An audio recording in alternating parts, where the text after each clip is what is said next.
ये तस्वीर एक शख्स को दिखा रही है जो एक बक्से को पुश यानी धक्का दे रहा है, और ये दूसरी तस्वीर एक ट्रक को दिखा रही है जो भारी सामान ले जा रहा है। अब इस ट्रक के इंजन को बहुत ज्यादा फोर्स से पुल यानी खींचना पड़ता है ताकि इसका भारी लकड़ी का सामान सड़क पर आगे बढ़ सके। पुश दूर करना, पुल पास करना, स्ट्रेच लंबा करना और टर्न घुमाना, ये सब वो काम हैं जो फोर्स कर सकती है। आप फोर्स का इस्तेमाल करते हैं किसी चीज को पुश करने के लिए। आप फोर्स का इस्तेमाल करते हैं दराज को पुल करके खोलने के लिए। आप फोर्स का इस्तेमाल करते हैं रबर बैंड को स्ट्रेच करने के लिए। और आप फोर्स का इस्तेमाल करते हैं दरवाजे के हैंडल को टर्न को घुमाने के लिए भी। पुश, पुल, स्ट्रेच और टर्न ये वो अंदाज हैं जिनमें फोर्स असरअंदाज हो सकती है। हम कहते हैं कि फोर्स किसी चीज पर असरअंदाज होती है। इस मिसाल में ये शख्स इस बक्से पर फोर्स लगा रहा है। इस मिसाल में ट्रक फोर्स लगा रहा है। असल में ट्रक का इंजन इन लकड़ियों पर फोर्स लगा रहा है। यहाँ ये शख्स तीर की तार पर फोर्स लगा रहा है। ये लोग स्ट्रेच कर रहे हैं। ये दिलचस्प है। अब इन सब तस्वीर में एक बात मुश्तरक है, आप फोर्स को देख नहीं सकते, ठीक है। आप इसे अपनी आंखों से नहीं देख सकते, आप सिर्फ इसे महसूस कर सकते हैं, और हमारा जिस्म भी हमें फोर्सेस महसूस करने देता है। हमारी स्किन में नर्व एंडिंग्स होती हैं जो किसी ना किसी किस्म का प्रेशर दबाव महसूस कर सकती हैं। तो मिसाल के तौर पर अगर आप कुर्सी पर बैठें तो आपको कुर्सी की तरफ से ऊपर की तरफ पुश महसूस होगी। अपनी उंगली को नरमी से अपनी नाक पर दबाएं, आपको अपनी उंगली की फोर्स महसूस होगी जो आपकी नाक पर पुश कर रही है। इस मिसाल में अगर आप अपना हाथ कुर्सी पर रखें और इस पर बैठ जाएं तो आपका हाथ दो फोर्सेस के दबाव में आ जाता है। आपके जिस्म की नीचे की तरफ लगने वाली फोर्स और कुर्सी की ऊपर की तरफ लगने वाली फोर्स। हम सब फोर्सेस को देख नहीं सकते, लेकिन हम इनके असरात महसूस कर सकते हैं। और ड्राइंग्स में आमतौर पर फोर्सेस को एरोस से जाहिर किया जाता है। फोर्स एरो एक अच्छा तरीका है फोर्स को जाहिर करने का, क्योंकि ये सिंबल बताता है जिसमें फोर्स लग रही होती है। तो अगर आप इस तस्वीर को देखें तो ये शख्स इन किताबों पर ऊपर की तरफ फोर्स लगा रहा है, इसीलिए तो ये किताबें नहीं गिर रही, ठीक है। जब आप कोई चीज चालू करते हैं, जब आप स्विच दबाते हैं तो आपकी उंगली इस बटन पर फोर्स लगा रही होती है।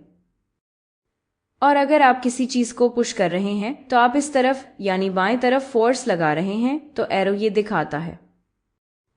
एरो फोर्स की सिम्ब दिखाता है।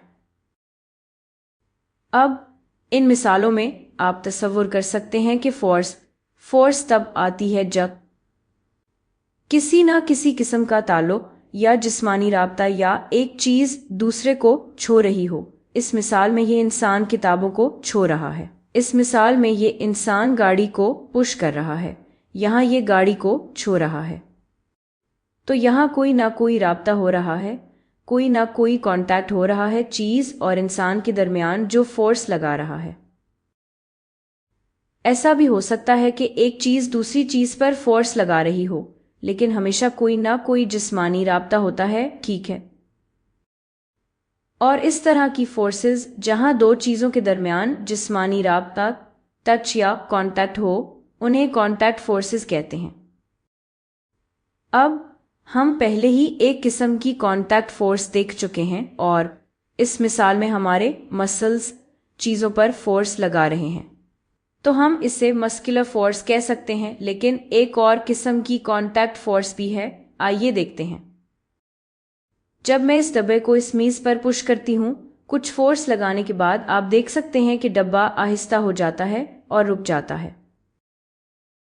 ये आहिस्ता क्यों हुआ? ये रुका क्यों? डब्बा हमेशा चलता क्यों नहीं रहा? ये रुका क्यों? वीडियो को रोकें और इस बारे में सोचें।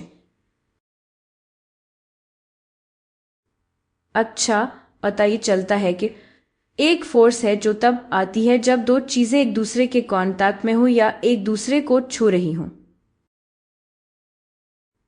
और इस फोर्स को फ्रिक्शन फोर्स कहते हैं।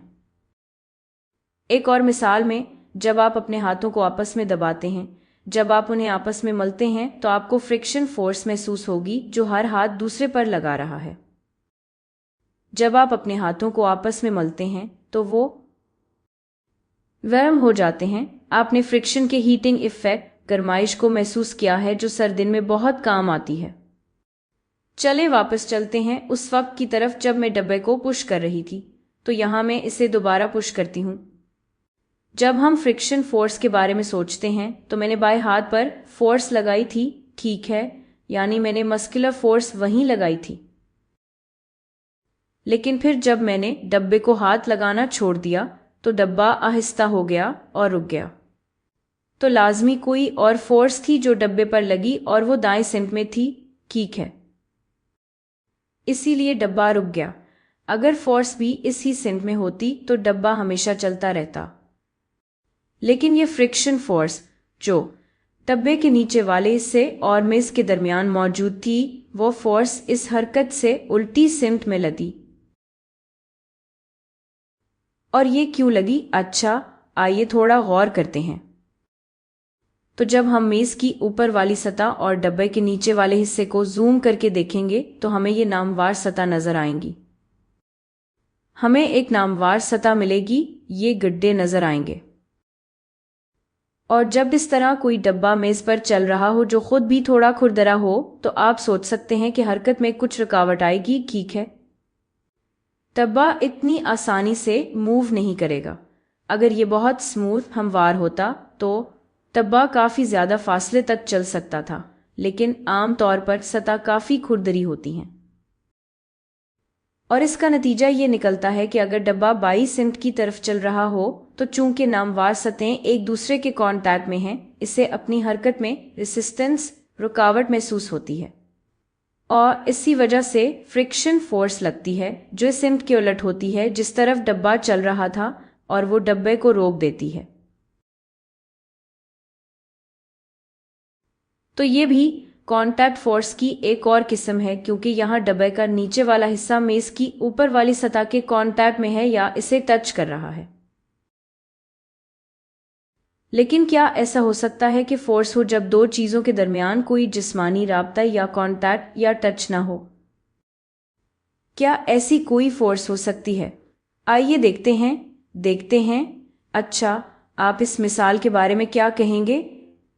मैं एक गेंद गिरा रही हूं और गेंद नीचे गिर जाती है। मैंने गेंद को फेंका नहीं, बस इसे गिरने दिया। ये क्यों गिरी? फोर्स कहां से आई? पता ये चलता है कि एक फोर्स ऑफ ग्रेविटी है और असल में गेंद को नीचे कौन पुल कर रहा है? वो है अर्थ। अर्थ हर चीज को अपनी तरफ पुल करती है और इस फोर्स को फोर्स ऑफ ग्रेविटी कहते हैं। लेकिन देखें, यहां कोई कांटेक्ट नहीं है। गेंद हवा में की और जब मैं इसे गिराती हूं तब भी कोई कांटेक्ट नहीं होता, ये नीचे गिर रही है। तो ऐसा हो सकता है कि फोर्स आ जाए जब दो चीजें एक दूसरे को टच ना कर रही हों। ऐसी फोर्सेस को नॉन कॉन्टैक्ट फोर्सेस कहते हैं। और एक मिसाल है फोर्स ऑफ ग्रेविटी, जो मुझे यकीन है कि आप सब ने महसूस की होगी। बस एक छोटी सी छलांग मारे, आप उड़ नहीं जाएंगे। हाँ, वो तो वाकई मजे की बात होती, लेकिन फिर भी आप नीचे ही गिरेंगे, क्योंकि अर्थ आपको नीचे पुल कर रही है। ये वो फोर्स है जो अर्थ आप पर लगा रही है। अच्छा, आइए कुछ और किस्म की नॉन कॉन्टैक्ट फोर्सेस देखते हैं। मेरे पास कुछ मकनातिस हैं और मेरे पास ये लोहे की कीलें भी हैं। बस देखें क्या होता है। जब मैं मैग्नेट को कीलों के करीब लाती हूं तो वो फौरन मैग्नेट की तरफ आ जाती हैं और मैग्नेट के एक सिरे पर चिपक जाती हैं। फिर भी यहाँ कोई टच या कांटेक्ट नहीं है, लेकिन फिर भी एक फोर्स है जो कीलों ने महसूस की और वो फौरन मैग्नेट की तरफ दौड़ने लगे और एक सिरे पर चिपक गईं। इसी तरह अगर मैं दो मैग्नेट्स को करीब लाऊं तो क्या होगा? वो इस तरह आपस में चिपक सकते हैं। या फिर अगर मैं इसे उलट कर दूं तो क्या होता है? अब देखें क्या हो रहा है। अब वो एक दूसरे की तरफ खींच नहीं रहे, लेकिन फिर भी एक फोर्स है जो दूसरे मैग्नेट ने महसूस की और वो दूर जा रहा है। यहाँ रिपल्शन की फोर्स भी हो सकती है। अब यहाँ एक बात मुश्तरक है कि यहाँ कोई टच, कोई जिस्मानी राब्ता नहीं है। इस मिसाल में चीज़ों के दरमियान कोई कांटेक्ट नहीं है, लेकिन चीज़ें फिर भी फोर्स महसूस कर रहे हैं। ये दूसरा मैग्नेट और कीलें, ये सारी चीज़ें, इन सब ने फोर्स महसूस की। तो ये मैग्नेटिक फोर्स है। मैग्नेटिक फोर्स भी एक नॉन कांटेक्ट फोर्स है। चलें एक आखिरी मिसाल लेते हैं।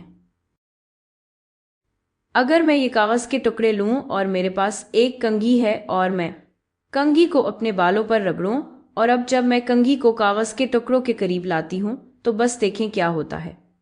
कागज़ के टुकड़े कंघी की तरफ आ जाते हैं।